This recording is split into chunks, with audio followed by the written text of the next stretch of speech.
আসসালামু আলাইকুম। প্রিয় দর্শক, আপনাদের স্বাগত জানাচ্ছি। পৃথিবীর সকল অসুস্থ মানুষ সুস্থতা লাভ করুক, এই দোয়াটি আমরা সবাই করি, চাইও। কিন্তু যখন অসুস্থ মানুষকে নিয়ে রাজনীতি করে, সেটা গ্রহণযোগ্য নয়। ওসমান হাদি এভার কেয়ার হাসপাতালে তার অবস্থা সম্পর্কে এসে কথা বললেন প্রফেসর জাহিদ রায়হান। উনি নিউরোসার্জন এবং উনি এসে ওসমান হাদির বর্তমান অবস্থা সম্পর্কে সাংবাদিকদেরকে জানালেন। এখানে কিন্তু কোনো রাজনীতি নাই, কারণ উনি নিজে দায়িত্ব নিয়েই কথাগুলো বললেন। নিউরোসার্জন, এটাই আশা করা যায়। কিন্তু যখন দেশনেত্রী, আমাদের বাংলাদেশের একজন শীর্ষ নেত্রী, সম্মানিত খালেদা জিয়ার অবস্থা নিয়ে যখন রাজনীতি করে আর ডক্টর জাহিদ, সেটা কি গ্রহণযোগ্য না? যখন খালেদা জিয়া ডাক্তারদের নিবিড় কেয়ারে আছেন, তখন সেটা নিয়ে রাজনীতি কেন হবে? দেশ বিদেশ থেকে বরেণ্য ডাক্তাররা খালেদা জিয়ার নাকি নিবিড় পর্যবেক্ষণ করছেন। তাহলে সেখানে কোন ডাক্তার, দেশ বিদেশের কোন ডাক্তাররা মূল দায়িত্বে আছেন, একজনের নামও আমরা জানলাম না। একজনের নামও জানলাম না। কি এটা? রাজনীতি। কারণ সেখানে কথা বলে খালেদা জিয়ার ব্যক্তিগত চিকিৎসক, যিনি কিনা আসলে খালেদা জিয়ার এভার কেয়ারের যারা চিকিৎসা দিচ্ছেন ডাক্তার, তাদের মধ্যে একজনও না, এমনকি শীর্ষ ডাক্তারদের একজনও না। আমরা জানতে পাই খালেদা জিয়ার পুত্রবধূ, উনি নাকি আসলে চিকিৎসা কোঅর্ডিনেট করছেন। ওনার শিক্ষাগত যোগ্যতা নাই যে খালেদা জিয়ার চিকিৎসার উনি কোঅর্ডিনেট করবেন। ওনার নাই। উনি ইংল্যান্ডের জিপিও না, FRCS বা উচ্চতম ডিগ্রি তো দূরের কথা। অর্থাৎ যেই ডাক্তাররা, দেশ বিদেশের বরেণ্য ডাক্তাররা, প্রফেসররা, যারা খালেদা জিয়ার চিকিৎসা দিচ্ছেন, ওনার অবস্থা সম্পর্কে জানেন, আমাদেরকে ওয়াকেফাল করতে পারেন, তারা কেউ কথা বলছেন না। রাজনীতিটা এখানেই। বুঝতে পেরেছেন তো না? জাস্ট একই হাসপাতালে ওসমান হাদি এবং খালেদা জিয়া। ব্যাপারটা ভেবে দেখুন, কারা কথা বলছে। আমাদেরকে বোকা বানানো হচ্ছে। বোকা বানানো স্টপ করা উচিত। রাজনীতি সবসময় খাটে না। যে মানুষটি সারাটি জীবন আমাদের জন্য দিয়ে দিয়েছেন, সেটা নিয়ে যদি খালেদা জিয়ার সন্তানও রাজনীতি করে, সেটাকেও আমরা ধিক্কার জানাই। এইটাই জিয়া রহমানের শিক্ষা বলে তো আমরা জানি। ব্যক্তির চেয়ে দল বড়, দলের চাইতে দেশ বড়। তাহলে খালেদা জিয়ার অবস্থা নিয়ে কেন রাজনীতি হচ্ছে? চলুন কতগুলি স্পেকুলেশন করি। কারণ স্পেকুলেশন করতে বা আন্দাজ করতে আমাদেরকে বাধ্য করা হচ্ছে। খালেদা জিয়ার অবস্থা সম্পর্কে স্পেকুলেশন করতে আমাদেরকে বাধ্য করা হচ্ছে। কারণগুলোর ভিতরে অন্যতম কারণটি বললাম। খালেদা জিয়াকে নিতে নাকি কাতার এয়ারলাইন্সে বিশেষ এয়ার আসবে এবং সেটাতে করে অ্যাম্বুলেন্সে ওনাকে নিয়ে যাওয়া হবে লন্ডনে। ভালো কথা। কাতার এয়ারলাইন্স কি আসলে তাকে নিচে চাচ্ছে না? যে খালেদা জিয়া হয় ক্লিনিক্যালি ডেড, যার স্টমাক ব্লিডিং হয়েছে, ক্লিনিক্যালি ডেড। তো ক্লিনিক্যালি ডেড মানুষকে প্লেনে উঠাতে চাচ্ছেন না, কারণ পরবর্তীতে মৃত মানুষকে ওনারা ডেলিভারি দিতে চান না বা রিস্ক নিতে চান না যে প্লেনে মারা গেছেন। এখন ক্লিনিক্যালি ডেড মানুষটাকে এইভাবে ভেন্টিলেটরে রেখে টর্চার করা বিদেশের কোনো হাসপাতাল গ্রহণযোগ্য নয়। এই কানাডাতে গত কয়েক মাস আগে আমার বেআইন মারা গেছেন। উনি বেশ কয়েক মাস কমাতে ছিলেন। তারপরে এক সময় ওনার স্টমাক ব্লিডিং হওয়া শুরু হয়। আমরা শেষ পর্যন্ত জানি উনি জীবনটি হারিয়েছেন। ডাক্তার বললেন যে আর ওনাকে জোর করে বাঁচিয়ে রাখার কারণ নেই, কারণ ওনার ব্লিডিং হচ্ছিল মুখ দিয়ে। তাহলে কি খালেদা জিয়া ক্লিনিক্যালি ডেড এবং ওনাকে জোর করে বাঁচিয়ে রাখাকে ওনাকে টর্চার করা হচ্ছে? এরকম ধারণা করা আমাদের স্বাভাবিক, কারণ আমাদেরকে কিছু বলা হচ্ছে না। আসলে মূল দায়িত্বে যারা আছেন খালেদা জিয়াকে নিয়ে আমরা চিন্তিত যে ওনার ডেড বডি বা প্রায় ডেড বডি বা ওনার অবস্থা নিয়ে কি টর্চার করা হচ্ছে কিনা। কারণ এই অবস্থায় তারেক দেশে আসতে পারছে না, চাইছে না, হোয়াট এভার ইট ইস। মা মরে যায়, আমি আসবো না কেন? আমাকে মেরে ফেললো তো আমি আসবো, এটাই তো হওয়া উচিত। এটা তো কিন্তু কারণ যেখানে উনি খালেদা জিয়ার বা জিয়া নামকে ব্যবহার করে উনি মসনদে বসতে চাইছেন, তাই না? তো খালেদা জিয়ার সন্তান তারেক শুনলাম 25শে ডিসেম্বর আসবে, অর্থাৎ জিসাস ক্রাইস্টের জন্মদিন। উনি কি তাহলে জিসাস ক্রাইস্টের জন্মদিনটি মেরেছেন কি মেরি ক্রিসমাস পালন করতে? ওনাকে 25শে ডিসেম্বর কেন বাছাই করতে হবে? উনি কি মেরি ক্রিসমাস করতে আসবেন? কেন তিনি 25 ডিসেম্বর? আগে কেন নয়, কালকে কেন নয়? ও আচ্ছা, যদি খালেদা জিয়ার জন্য সেই কাতার এয়ারলাইন্সের বিশেষ বিমান প্রস্তুত থাকে, তাহলে খালেদা জিয়া যদি লন্ডন এনি টাইম যেতেই পারেন বা যাওয়ার সম্ভাবনাই থাকে, তাহলে 25শে ডিসেম্বর বলার তো প্রয়োজন নাই। কারণ তারেক তো তার মার পাশে থাকবে লন্ডনে, মাকে রিসিভ করবেন। তাহলে বললেই তো হয় যে আমার মার হেলথের উপর নির্ভর করে, আমি কি লন্ডনে তার পাশে থাকবো নাকি বাংলাদেশে চলে আসবো? তাহলে যে বাংলাদেশে চলে আসো, বাংলাদেশে চলে এসে মার সাথে ফেরত যাও, চিকিৎসা করে আবার আসো, সমস্যা কি? তাহলে তুমি 25 ডিসেম্বর নিশ্চিতভাবে বললে কিভাবে? তাহলে তোমার মা যাচ্ছেন না, এয়ারলাইন্স রাজি হচ্ছে না, বা তোমার মাকে আর বাঁচানো যাবে না, কোন অবস্থাতে আর উনি রিকভার করবেন না। এই জন্য 25 ডিসেম্বর তুমি নিশ্চিত করে ফেলে, কিন্তু 25 ডিসেম্বর কালকে না। রাজনীতিটা বুঝতে পারছেন আমাদেরকে কিভাবে বোকা বানানো হচ্ছে? এখন তারেক যদি 25 ডিসেম্বর আসে, তাহলে কি মানুষজনকে ঠান্ডা করার জন্য সবাইকে প্রশ্ন তুলেছি আমরা, তারেক তুমি আসবে না কেন? সেই প্রশ্নকে ধামাচাপা দেওয়ার জন্য, সেটাকে নিয়ে রাজনীতি করার জন্য তাহলে কি 25শে ডিসেম্বর বেছে নেওয়া হয়েছে। এখন 25শে ডিসেম্বরে যদি নিশ্চিত হয়ে থাকে, তাহলে Tarique Rahman already ticket confirm করে ফেলেছেন, কারেক্ট? 25শে ডিসেম্বরে ল্যান্ড কোন কোন এয়ারলাইন্স করবে আমি দেখলাম। এর ভিতরে করবে মাত্র 3টি এয়ারলাইন্স ঢাকায়, এমিরেটস, কাতার এবং চীনের একটি এয়ারলাইন্স ল্যান্ড করবে। 25শে ডিসেম্বর যদি 24 তারিখে লন্ডন থেকে রওনা দেয়, 25 তারিখে এই এয়ারক্রাফট গুলো ঢাকায় পৌঁছাবে। আর যদি 25 তারিখে রওনা দেয়, তাহলে 26 তারিখে ঢাকায় পৌঁছবে। টিকিট কনফার্ম হয়ে গেছে। চায়না এয়ারলাইন্সের কথা বাদ দেন, তাহলে মূলত কাতার অথবা এমিরেটস এয়ারলাইন্সে তারেক রহমান আসছে, এটা আমরা নিশ্চিত হয়ে গেছি। যদি 25শে ডিসেম্বর উনি ঢাকায় ল্যান্ড করেন, তাহলে কনফার্ম টিকিট তো কেটেছেই, নাহলে 25 ডিসেম্বর কিভাবে করবে? আর কোনো এয়ারলাইন্স আছে কি? প্রাইভেট এয়ারলাইন্স যেটা আসবে নাকি? আসতেও পারে ভাই, তারা তো আবার রাজা বাদশাহ। তা প্রাইভেট জেটে যদি তারেক আসে, তাহলে তো আমার মনে হয় না সেটা করবে সে।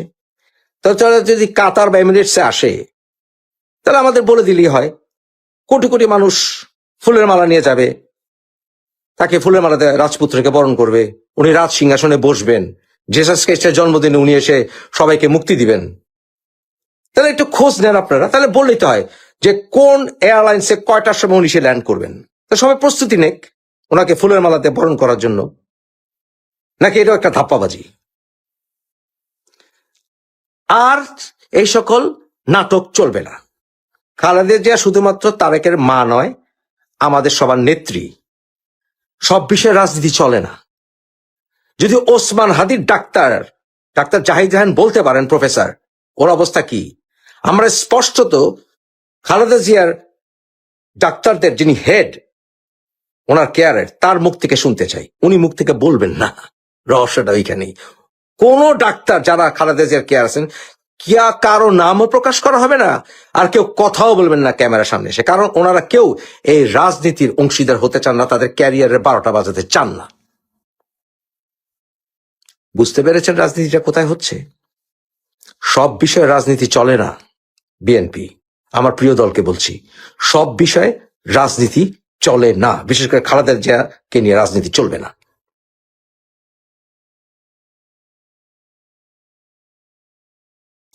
ইনকাম মঞ্চের ওসমান হাদি যখন গুলিবিদ্ধ হয়েছেন জীবন মৃত্যুর সন্ধিক্ষণে, তখন এই ঘটনায় যখন সারা দেশের নজর, সারা দেশের চোখ সেদিকে, সেই সময়ে আবার আরো একটি ঘটনা বড় হয়ে উঠেছে, সেটি হলো তারেক রহমানের বাংলাদেশে ফিরে আসা। দুটি ঘটনা দেখেন, একটা হচ্ছে সারা দেশ এই ঘটনায় স্তম্ভিত, তারপরে তারেক রহমানের দেশে আসা, সেটাও একটা নতুন ব্রেকিং নিউজ। এর পরদিন সকালবেলা আবার ছোট হলেও একটা চমক, যে মেজর আখতারুজ্জামান রঞ্জনের মতো মুক্তিযোদ্ধা এবং এতদিন বিএনপি ঘরানার মুক্তিযুদ্ধের পক্ষে বলা মানুষ, তিনি জামাতে ইসলামী যোগদান। এত কিছুর ভেতরে কোথাও কি আওয়ামী লীগের কোনো শব্দ আছে? বোধহয় আছে।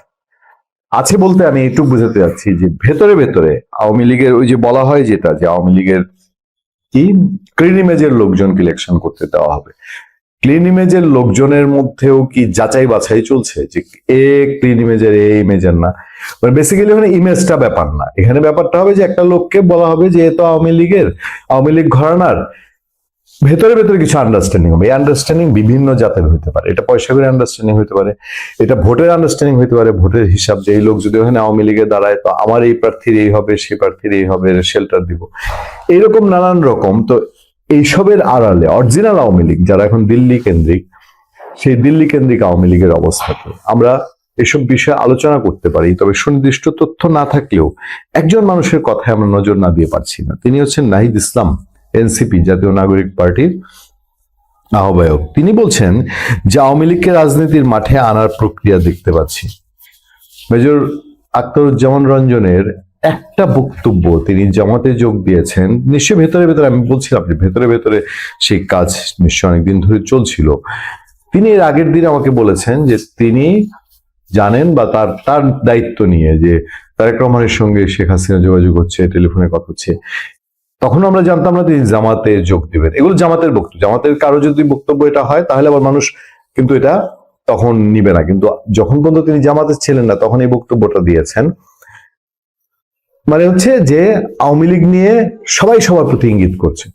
বিএনপি বলে জামাত আওয়ামী লীগের সঙ্গে আন্ডারস্ট্যান্ডিং করছে, সে তাদেরকে মাফ করে দিয়েছে, তাদের ভোট নিতে চায়, ডাকসুরে তাদের ভোট পেয়েছে। আবার জামাত বলছে বিএনপি আওয়ামী লীগের সঙ্গে আন্ডারস্ট্যান্ডিং করছে। এসবের মধ্যে এখন নাহিদ ইসলামের এই বক্তব্য, যে জাতীয় নাগরিক পার্টি এনসিপির আহ্বায়ক নাহিদ ইসলাম বলেছেন আওয়ামী লীগকে রাজনীতির মাঠে নিয়ে আসার একটা স্বাভাবিকরণ প্রক্রিয়া আমরা দেখতে পাচ্ছি। বিশ্ববিদ্যালয়গুলোতে আওয়ামীপন্থী শিক্ষকেরা গোপন মিটিং করার সুযোগ পাচ্ছে। খুব আজব এই দেশ। কোটপাড়ায় জয় বাংলা স্লোগান হচ্ছে, টকশোতে আওয়ামীপন্থী বুদ্ধিজীবীরা আসছেন, ভোটের মাঠে দেখছি জাতীয় পার্টিকে প্রস্তুত করা হচ্ছে। এই যে একটা সম্মিলন আমরা দেখতে পাচ্ছি, এটা একটা পরিকল্পিত আয়োজন আওয়ামী লীগকে রাজনীতির মাঠে পুনর্বাসিত করার। আচ্ছা, আওয়ামী লীগকে পুনর্বাসিত করার কোনো প্রয়োজন আছে? আওয়ামী লীগ ধরেন শেখ হাসিনার আওয়ামী লীগ তো না, এই আওয়ামী লীগ তো বাংলাদেশ অভ্যুদয়ের সাথে আওয়ামী লীগ বঙ্গবন্ধু শেখ মুজিবুর রহমানের আওয়ামী লীগ, তাই না? সেটা এখন যে অবস্থায় পড়েছে, এই অবস্থা কতদিন থাকবে নাহিদ ইসলাম নিজেও হয়তো সন্দিহান। তিনি প্রধান উপদেষ্টার সঙ্গে দেখা করে বলছেন যে গতকালের যে প্রেক্ষাপট, সেই প্রেক্ষাপটই মূলত আজকের আলোচনার জন্য প্রধান উপদেষ্টার সঙ্গে দেখা হয়েছে। আমরা একত্রে আলোচনা করেছি এই ধরনের পরিবেশে আমরা কিভাবে একত্রে মোকাবেলা করব। আমি আবারও বলি, তারা ওইখানে বসে সব বলেন, বের হয়ে আসলে পরে তাদের এগুলা মনে থাকে না। আমি গতকাল বলেছি এটা কোনো বিচ্ছিন্ন ঘটনা না, এটা আওয়ামী লীগ যে ষড়যন্ত্রের ছক আঁকছে নির্বাচনকে ঘিরে, সেটার একটা শুরু বলা যেতে পারে। আওয়ামী লীগকে শুধু রাজনৈতিক ভাবেই নয়, তাদের মোকাবেলা করতে হবে প্রশাসনিক ভাবেও। হ্যাঁ, কিন্তু প্রশাসনিক ভাবেই মোকাবেলা করছে, বরঞ্চ রাজনৈতিক ভাবে তো মোকাবেলা করে নাই। রাজনৈতিক ভাবে মোকাবেলা করলে সমস্যা তো এত দূর আসতো না। কিন্তু একইভাবে বুদ্ধিবৃত্তিক ভাবে আওয়ামী লীগকে যারা রাজনীতির মাঠে আনার চেষ্টা করছে, এটার বিরুদ্ধে আমাদের সকল দলকে তৎপর হতে হবে। মানে কি, মব যে বুদ্ধিবৃত্তি, কেউ যদি যুক্তি দিয়ে কথা বলে সেই যুক্তি শোনা যাবে না, সেটা মব দিয়ে ফিরাইতে হবে, এরকম কিছু। কিভাবে কোর্টপাড়ায় জামিন হচ্ছে? এই আইনজীবীরা কোনো না কোনো দলের সঙ্গে জড়িত, মিডিয়া হাউসগুলোর সঙ্গে রাজনৈতিক সংশ্লিষ্টতা থাকে, আমরা জানি। তো সব এনসিপি হয়ে যাক, সব এনসিপি হয়ে যাক নাকি? তখন বলবে যে এবার দেশ ভালো, এবার সবাই ভালো। সব যদি এনসিপির সমর্থক হয়ে যায় তাহলে ভালো। মিডিয়া পাড়ায়, কোর্ট পাড়ায় সব এনসিপির সমর্থক হয়ে যায়। মানে এই প্রশ্ন উঠতে পারে না যে ওখানে এই দলের সেই দলের আছে, ভাবি সব দলের লোক থাকবে, এটাই তো স্বাভাবিক। আপনারা কি সব একতরফা করে ফেলতে চান? আচ্ছা, দিল্লিতে বসে আওয়ামী লীগ সব পরিকল্পনা করছে অভিযোগ তুলে নাহিদ আরো বলেন, ভারত সরকারের প্রত্যক্ষ বা পরোক্ষ মদত ছাড়া আওয়ামী লীগ এই ধরনের পরিকল্পনা করতে পারে না। এই ধরনের জঙ্গি তৎপরতা তারা করেছে, ফলে অবশ্যই ভারত সরকারকে আমাদের এখনো যারা ভারতীয় দূতাবাসে আছে তাদের অ্যাকাউন্টেবল, জবাবদিহি করতে হবে। সরকারের পক্ষ থেকে তাদের ডেকে বলতে হবে একজন মৃত্যুদণ্ডপ্রাপ্ত হত্যাকারীকে ভারত সরকার আশ্রয় দিয়ে এরই মধ্যে একটা নৈতিক অপরাধ করেছে, এখন তারা বাংলাদেশকে অস্থিতিশীল করার জন্য আওয়ামী লীগকে সহায়তা করছে। তো দেখো, বলুক, তারপর ভারতের বক্তব্য শুনি। আর এই অকাট্য দলিল গুলা যদি আমরা দেখতে পাই, তাহলে তো আমরা কেন যাবো? আমাদের দেশের মধ্যে ভারতে এইসব কাণ্ড করবে, এই দিনে দুপুরে রাজপথে একজন রাজনীতির সৈনিক তারে এরকম একদম নিশানা করে গুলি করে ফেলবে। ভারতের এই আচরণ কি বাংলাদেশের সাধারণ মানুষ এলাও করবে? তো আমরাও তো সে প্রমাণগুলো দেখতে চাই, যে শুধু রাজনৈতিক বয়ানের জন্য, রাজনৈতিক বক্তব্য দেওয়ার জন্য মিডিয়ার সামনে দাঁড়িয়ে নাহিদ ইসলাম এটা না বলে অকাট্য দালিলিক যে জায়গাগুলো, তাদের সাথে সরকারের ভালো সম্পর্ক, তারা সেগুলো জানাক। আমরা দেখেছি 5 আগস্টের আগে ভারত আওয়ামী লীগকে প্রত্যক্ষ পরোক্ষ সহায়তা করেছে, অবৈধভাবে ক্ষমতায় টিকে থাকতে সহযোগিতা করেছে। আর পার্বত্য অঞ্চলেও ঘটনা ঘটেছে, স্বরাষ্ট্র উপদেষ্টা বলে বসেছিলেন। তারপরে আর কিন্তু এটা নিয়ে কোনো কথাবার্তা আওয়াজ নেই। তো এখন নাহিদ ইসলামের বক্তব্য কি সেদিকে? ভারত আর আওয়ামী লীগ, ভারত আর আওয়ামী লীগ তো হলে তাদের অপরাধীদেরকে ধরেন না, আপনাদেরকে সেই দায়িত্ব দেওয়া হয়েছে, দেশের মানুষ খুশি হবে। সবাই তো অনিরাপদ। আপনারা যারা বলছেন রাজনীতি করেন যে পরবর্তী টার্গেট আপনারা ভয় পাচ্ছেন, দেশের মানুষও ভয় পাচ্ছে। সবাই, কে নিরাপদ, কোন জায়গায় নিরাপদ? যদি ভারত করে থাকে তো আপনারা সেই সুনির্দিষ্ট তথ্য প্রমাণ এনে আন্তর্জাতিক মহলে তুলেন না। খালি প্রধান উপদেষ্টা একবার ডেকেছে আর চা পান, ওই জুস খেয়ে এসে বললেন আর শেষ হয়ে গেল। অপারেশন ডেভিল হান্ট শুনলেই একটা তিক্ত এবং কিছুটা ভয়ঙ্কর অবস্থা তৈরি হয়। অপরাধীদের জন্য ভয়ঙ্কর হতে পারতো, কিন্তু নিরপরাধ মানুষের উপর দিয়ে এই হান্টিং, মানে আমরা এই সময় অপারেশন ডেভিল হান্ট যখন চলছিল অসংখ্য আলোচনা করেছি। সেই ডেভিল কারা? ডেভিল কি আসলে ডেভিল হান্টিং হয়েছে, নাকি ডেভিল বাদ দিয়ে অন্য কিছু হান্টিং হয়েছে?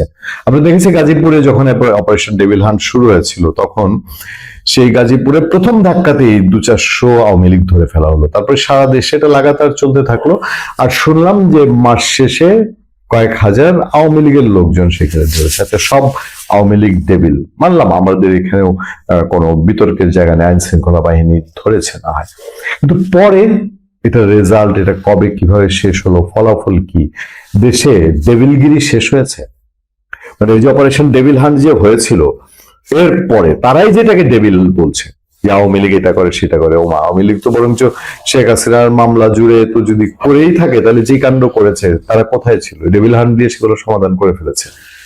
আর আসেন যদি বলি ডেভিলের কাজ যেগুলো, এই যে সমানে মাজার ভেঙে ফেলা, যে পুরনো ঢাকায় গুলি করে মেরে ফেললো লোকটাকে কোর্ট এলাকায় দিনে দুপুরে প্রকাশ্যে, আপনার পুরনো ঢাকায় পাথর দিয়ে ছেঁচে মেরে ফেললো, লুটপাট, চাঁদাবাজি, দখলদারি, অনিয়ম, উচ্ছৃঙ্খলতা বাদিয়ে দিলাম, মবের স্লোগান, নোংরা স্লোগান, এবং সবশেষে এই সরকারের সরকার এই সময়ের অনুকূল পরিবেশের ঘরের মানুষ, ঘরের সন্তান ওসমান হাদি ইনকাম মঞ্চের, তার উপরও আঘাত হলো। এই যে দেদার চেয়ে এইসব পিস্তল তারা ব্যবহার করছে। তারপর এর আগের লুটের অস্ত্রগুলা, এগুলো কি ফেরেস্তাদের হাতে আছে? যে 5 আগস্টের আগে পরে যত লুটের অস্ত্র, দেশে ঢুকা অস্ত্র, এই অস্ত্রগুলা কার কাছে আছে? তাহলে তো ডেভিলদের কাছে আছে না, ওগুলো ডেভিলদের কাছে নাই বলবো, এটা আবার আলাদা ক্যাটাগরি হবে। ওই ক্যাটাগরিতে কোনো অভিযান দেখলাম না। তো সেই সময় এসে আবার অপারেশন ডেভিল হান্ট ফেজ 2, আমাদের তো চুন খেয়ে মুখ পুড়েছে। আমরা কি শান্তি দেখতে পারবো? আমরা তো আগে থেকে শুনছিলাম, গোলাম মোল্লা রনি তো অনেক আগে বলেছিল যে আবার একটা অপারেশন শুরু হবে, এখানে কারা টার্গেট হবে সেও বলেছে। সে আমাদের মাহবুব কামাল বলেছিলেন যে সামনের অপারেশন কি অপারেশন হতে পারে। তো এখন আমরা জানলাম যে জাতীয় নির্বাচনে শান্তিপূর্ণ পরিবেশ নিশ্চিতকরণ, আইন শৃঙ্খলা পরিস্থিতি নিয়ন্ত্রণ ও ফ্যাসিস্ট টেরোরিস্টদের দমনের উদ্দেশ্যে অবিলম্বে অপারেশন ডেভিল হান্ট ফেজ 2 চালু করা হবে বলে জানিয়েছেন স্বরাষ্ট্র উপদেষ্টা লেফটেন্যান্ট জেনারেল অবসররত মোহাম্মদ জাহাঙ্গীর আলম চৌধুরী। তিনি স্বরাষ্ট্র মন্ত্রণালয়ে এক ব্রিফিং এ এটা বলেছেন। উপদেষ্টা বলেন, লুট হওয়া ও অবৈধ অস্ত্র উদ্ধারে আইন শৃঙ্খলা রক্ষাকারী বাহিনীর অভিযান চলমান রয়েছে। এটিকে আরো জোরদার ও বেগবান করার জন্য এবং ফ্যাসিস্ট টেররিস্টদের দমনের উদ্দেশ্যে core committee operation devil hunt phase 2 অবিলম্বে চালু করার সিদ্ধান্ত নিয়েছে। খুব সহজে নেয়ার বিষয় নাকি ভেতরে ভাববেন যে সরকার এই সময় নির্বাচন তফসিল ঘোষণার আগে করলো না এই কাজগুলো? এগুলো তো সবাই বলে আসছে যে আপনি অস্ত্র উদ্ধার না করে আপনি নির্বাচনে যাচ্ছেন কিভাবে? তো ভয়ঙ্কর। তো এখন অপারেশন ডেভিল হান্ট শুরু হচ্ছে। তিনি বলছেন আগ্নেয়াস্ত্রের লাইসেন্স ইস্যুর ক্ষেত্রে এতদিন শুধু সামরিক ও বেসামরিক কর্মচারীদের অনুকূলে ইস্যু করা হতো। তিনি বলেন এখন জাতীয় নির্বাচনের প্রার্থীদের মধ্যে যারা আগ্নেয়াস্ত্রের লাইসেন্স যাবেন তাদেরও লাইসেন্স ইস্যু করা হবে। এখন এটা নিয়ে খুব আলোচনা কিছু করব না। প্রার্থী হলেই যদি আপনার লাইসেন্স পেয়ে যায়, সেই ক্ষেত্রেও এখন লাইসেন্স নেওয়ার হিড়িক পড়ে কিনা। অর্গানাইজেশন লাইসেন্স সব সরকারের সময় এটা একটা বিতর্কিত ইস্যু থাকে।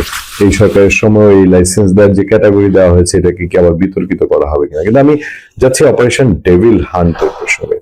আমরা চাই, সত্যিকার অর্থে দেশের শান্তি চাই। সত্যিকার অর্থে স্বরাষ্ট্র উপদেষ্টা মহোদয়কে অনুরোধ করব, যদি মন খোলাসা করে আপনি ডেভিল হান্ট দিয়ে সত্যিকার ডেভিল ধরেন, তাহলে কম্বল কুচুর বাঁচতে গিয়ে না একেবারে ওল বাঁচ থেকে কম্বল সারা হয়ে যায়, সেই সিচুয়েশন হয়। কারণ কাদের কাছে কি আছে না আছে সেগুলো মানুষের মনে তো বিভিন্ন সন্দেহ আছে, এবং সত্যিকার সেই জাল পড়ুক, সেই জালে বাংলাদেশের মানুষ আশ্বস্ত হোক। বাংলাদেশ আইন শৃঙ্খলা বাহিনীর সেই প্রিপারেশন নিয়েই নামক যে সত্যিকার যেখানে সেই পুলিশের লুট হওয়া অস্ত্র, অবৈধ অস্ত্র, এরকম দুদিন পরে আরেকটা সিসিটিভি ফুটেজ আসবে না যে এরকম দিনে দুপুরে এই পিস্তল, কোথাকার পিস্তল, এই পিস্তল উদ্ধার হলে পরে জানা যাবে কিনা এই পিস্তল কোথা থেকে কেনা হয়েছে, সেই নেটওয়ার্ক কি। অপারেশন ডেভিল হান্ট সেখানে হাত দিক, প্রত্যাশাই তো থাকবে। কিন্তু ওই যে আবার বলছি, চমকে মুখ পড়েছে দুই দেখলে ভয় লাগে। অপারেশন ডেভিল হান্ট 1 যেটাকে বলবেন ফেজ, সেটা অভিজ্ঞতা তো খুব সুখকর ছিল না। সফলতা নিয়ে আপনারা কোনো ঢোল পিটাতে পারেননি।